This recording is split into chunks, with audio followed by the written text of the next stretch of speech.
Hi everyone.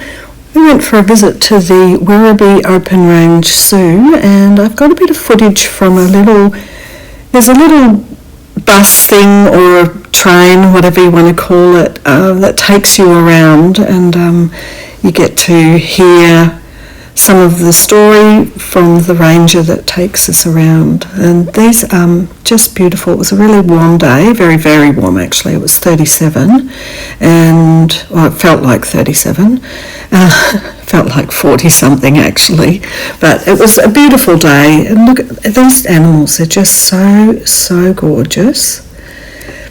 And a little while ago a baby rhino was born. It's the first rhino I think that they've had there, born in captivity.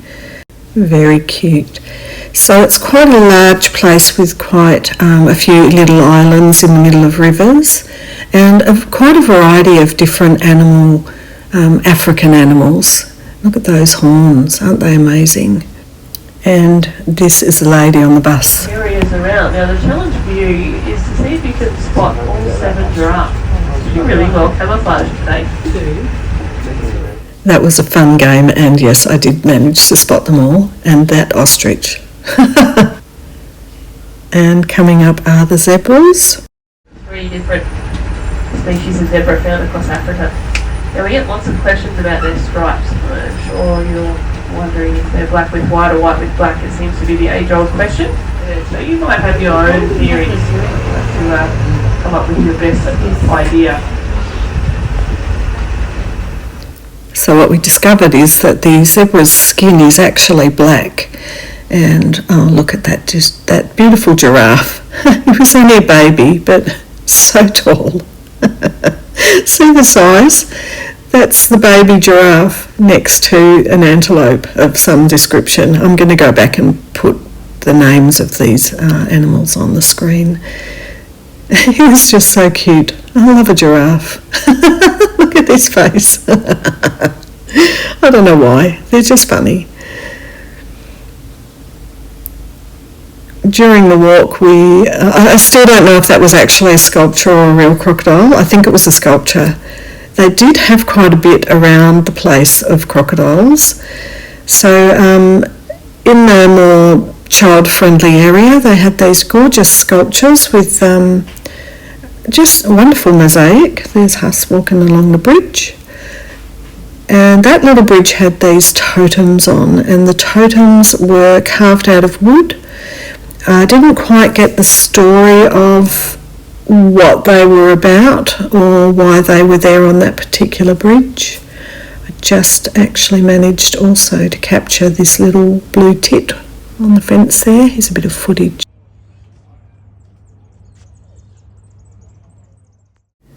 So there were monkeys, of course. It's an African exhibition, all African animals. A lovely day to have a walk around, although, yes, I said it was very, very hot. I love it when I come across an artist's impression of animals. These were bronze cast, and what I particularly liked was that none of them were in proportion to each other. So the zebra is quite small as compared to the lion cub, quite large next to the hippos. As we walked around, there were quite a few little funny signs. I think that some of them may have been from the sister village in Africa.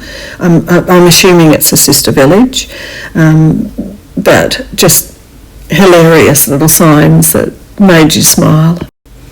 So one of the reasons I say there was a sister village is because the Waranga Women's Sewing Co-op, it's a Nigerian co-op that was set up in, I think, Nigeria. I didn't get a lot of information while I was on this walk. I've got a lot of visuals. The rangers that died, it was a co-op set up to help the wives, and they could come together and stitch and make clothing and different items. And I loved seeing not only the fabrics but just these old sewing machines. And so Waranga National Park there, that's why I'm thinking it's like a sister kind of village. those old things. And this was like the ranger's hut, like a copy of the ranger's hut.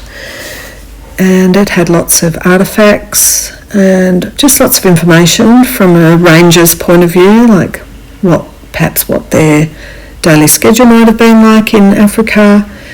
And I particularly liked the artwork. So when we pan around, this is like their walkie-talkie system. We see lots of hand-painted artwork, painted on the walls. So Nigeria is to the middle left there in blue. Don't forget Dr. Eddie's birthday. And here's Dr. Eddie, who has been a pioneer in the gorilla doctoring. But look at this hand-painted artwork, isn't it gorgeous? So nice.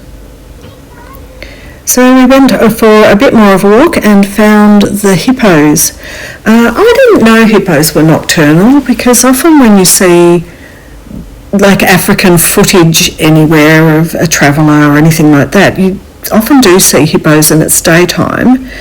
But there they were, popping their little heads up, and it was quite nice to be near the water and the blue sky. Those little hippos. For a while we thought there was only one, but then another one popped its head up. I guess they come up for a little bit of a breather and then they pop back under the water. I can't imagine how thick their skin must be and how heavy they must be when they get out of the water. It must be so nice to be under the water and feeling light.